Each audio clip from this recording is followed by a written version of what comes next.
जय गुरु जी संगत जी। गुरु जी के श्री चरणों में कोटि कोटि प्रणाम और गुरु जी की प्यारी डिवाइन संगत को भी जय गुरु जी। मैं आशा करती हूँ कि आपने गुरु जी का सत्संग 75 पार्ट 1 जरूर सुना है और सभी संगत को नॉन संगत को भी सेंड करने की सेवा की है। अगर आपने अभी तक वो सत्संग नहीं सुना है तो प्लीज़ आप उसे सुने। मैंने प्लेलिस्ट ऑलरेडी बनाई हुई है गुरुजी दिव्याभा से, जिससे कि आप संगत सभी सत्संग अच्छे से उसमें सर्च कर सकें और देख सकें। अदरवाइज़ डिस्क्रिप्शन बॉक्स में भी लिंक ऑलरेडी सेंड है, आप वहां से भी सत्संग सुन सकते हैं और गुरुजी की प्यारी प्यारी ब्लेसिंग्स ले सकते हैं। नाउ अब इस वीडियो में मैं सत्संग शेष जो बच गया था पार्ट 2 सत्संग 75 पार्ट 2 स्टार्ट करती हूँ गुरुजी के दिव्य मंत्र के साथ। ओम नमः शिवाय, शिवजी सदा सहाय। ओम नमः शिवाय, गुरुजी सदा सहाय। सत्संग 75 पार्ट 2। मारुति के चमत्कार। हमारी मारुति 800 कार 12 से 12.5 किलोमीटर प्रति लीटर पेट्रोल का औसत देती थी। हर बार जब ईंधन भरवाता था तो उसकी औसत की गणना करता था। कार की आरंभिक सेवाओं के अवसर पर मैं सेवा केंद्र के कर्मचारियों को उसकी औसत बढ़ाने की बात करता था तो उनका उत्तर यही होता था कि नगरों में चलने के कारण उसमें किसी वृद्धि की संभावना नहीं है। जब हमने गुरुजी के पास आना आरंभ किया तो उसकी औसत 19 किलोमीटर प्रति लीटर हो गई। यह आश्चर्यजनक था और मैंने सोचा कि मुझसे कोई गलती हुई है, अतः यह मैंने किसी को नहीं बताया। अगली बार भी यही गणना आई। मैं आश्चर्यचकित था और जब मैंने अगली बार टैंक भरवाया तो भी वही परिणाम आया। अगले दर्शन पर गुरुजी ने इसका रहस्योद्घाटन किया करते हुए कहा कि सिंगला क्या हुआ, 19 की संख्या में घूम गए।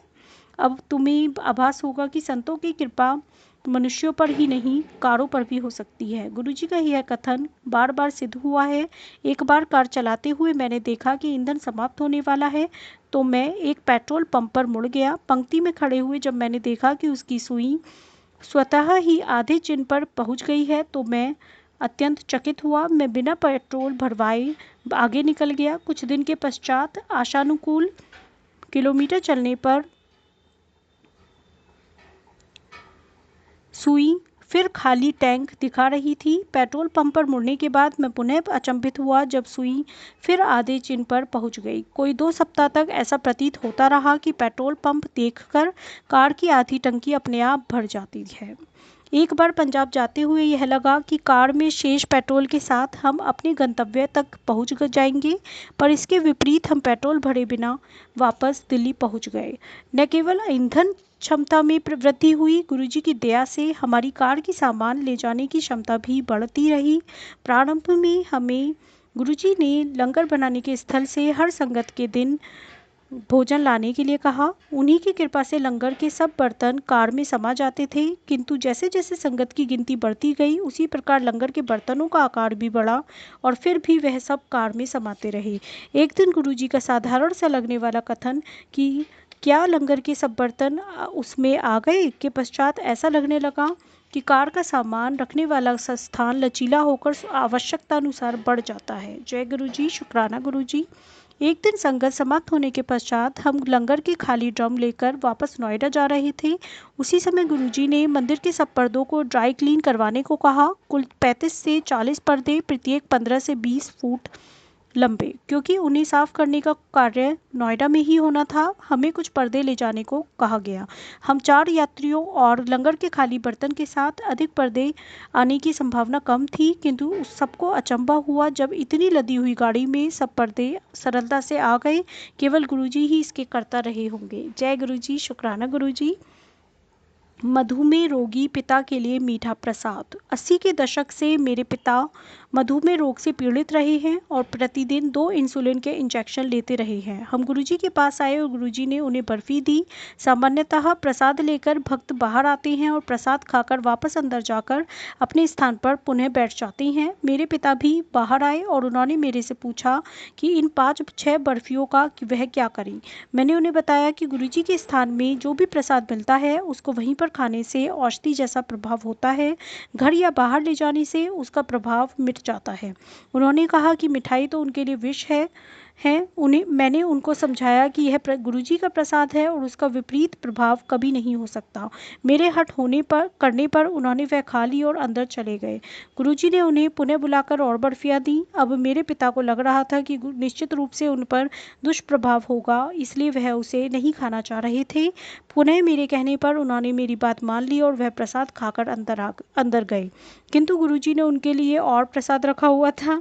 एक बार फिर बुलाकर उन्हें बर्फियां दी। तीसरी बार बर्फियां खाने तक मेरे पिता लगभग आधा किलो बर्फियां खा चुके होंगे। उन्हें विश्वास था कि वह गंभीर रूप से बीमार पड़ेंगे और उनके मधु का स्तर पिछले 15 वर्ष के बराबर की मिठाई केवल 4 घंटे में खा लेने से निश्चित अति उच्च हो जाएगा। हम घर गए और उन्होंने मुझे प्रातः 5:30 बजे फ़ोन करके कहा कि उनके मधु का स्तर, जो गत दिन 130 था, इतनी बर्फियां खाने के पश्चात भी 120 था। इससे बोध होता है कि गुरुजी के स्थान पर दी हुई कोई भी वस्तु अपने भौतिक गुण खोकर प्रसाद के गुण अपना लेती है। जय गुरुजी, अनंतम शुक्राना गुरुजी। शल्य क्रियाओं में गुरु कृपा। मेरे पिता मधुमेह के साथ साथ हृदय रोग से भी पीड़ित थे। एक बार रात को उनके वक्ष स्थल में पीड़ा हुई। उन्होंने उसके बारे में अधिक न सोचते हुए मालिश और गर्म जल की बोतलों से दर्द को शांत करने का प्रयत्न किया। किसी प्रकार से उन्होंने रात तो बिता दी, किंतु स्थिति की गंभीरता को देखते हुए उन्होंने प्रातः मुझे फ़ोन किया। जब मैं उनके पास पहुंचा तो उनकी स्थिति देखकर हम उन्हें यथाशीघ्र अपोलो चिकित्सालय ले गए। प्रारंभिक परीक्षणों से पता लगा कि रात को उन्हें दिल का दौरा पड़ा था और चिकित्सक उन्हें चिकित्सालय लाने में देरी करने के लिए अचंभित थे। तथापि पूर्ण परीक्षणों के पश्चात चिकित्सकों ने बाईपास का परामर्श दिया। पिता के मधुमेह रोगी होने के कारण यह क्रिया जटिल होने की संभावना थी, क्योंकि ऐसे रोगी को स्वस्थ होने में सामान्य रोगी से अधिक समय लगता है। कोई अन्य उपाय न होने के कारण चिकित्सकों ने हमारी अनुमति लेकर शल्य क्रिया आरंभ करी। थोड़ी सी अवधि में शल्य क्रिया के सब प्रबंध करना कोई सरल बात नहीं थी। उसके पश्चात जिस प्रकार से चिकित्सालय के कर्मचारियों ने हमारी सहायता करी, उसमें गुरु कृपा स्पष्ट थी। सर्वप्रथम रक्त कोष में उनके समूह के रक्त की कमी होने के कारण शल्य क्रिया करने वाले एक चिकित्सक ने अपना रक्त देने की स्वीकृति दी। फिर शल्य क्रिया हृदय रोग विभाग के अध्यक्ष, जो भारत में केवल 10 से 12 दिन प्रतिमाही रहते हैं, के निरीक्षण में हुई।